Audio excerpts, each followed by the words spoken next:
Alright, so we're back for another one. I said in my last video I was going to explain a little bit more on how the whole grading system works for, not specifically PSA, but a lot of companies. So, starting off with the obvious one, Gem Mint 10. From PSA, this is the best you can get. There's no imperfections, no damage, and the centering is perfect. It's the only way you can get a Gem Mint 10 is if the card is legitimately perfect with PSA. However, CGC, they have a Gem Mint 10, but they also have a pristine 10. So this card is minty, but then you go to the back, you can tell the centering isn't really too perfect.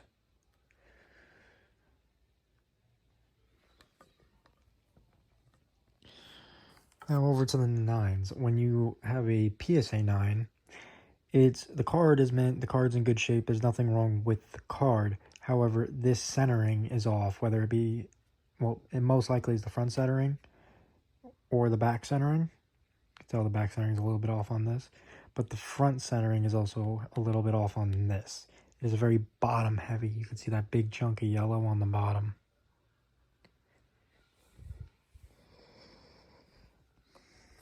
I already went over 9s, so I can skip over these. CGC 85, basically a 9. It might have 1 or 2 imperfections on it. Maybe a little white spot somewhere.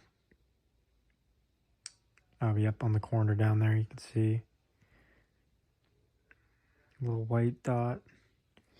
And that was enough to turn this from a 9 to an 8.5. So we'll continue to go through. Got a CGC 7 because I don't have a PSA 7. The centering on this is really bad, as you can see.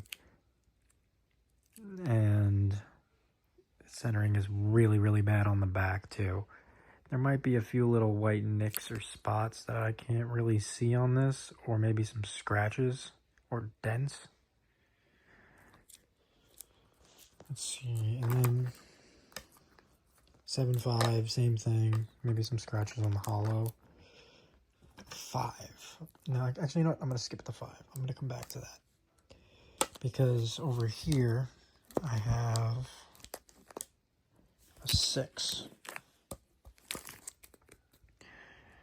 Now, PSA 6 is light play. Except a 6, there's a lot of range on the card. On the card's condition. There's a big buffer, that's why it says EX to mint. But now we'll get into the 5. Now 5s is when it starts to get really crusty. You can tell there's some dirt spots on it. You go to the back, lots of play on the back.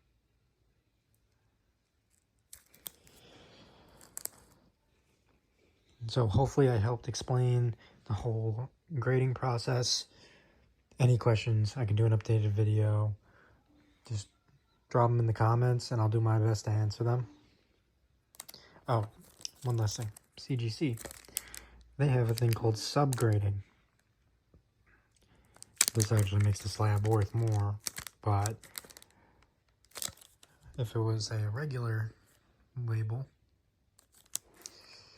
these two would be, if they were the same card, this one would be more.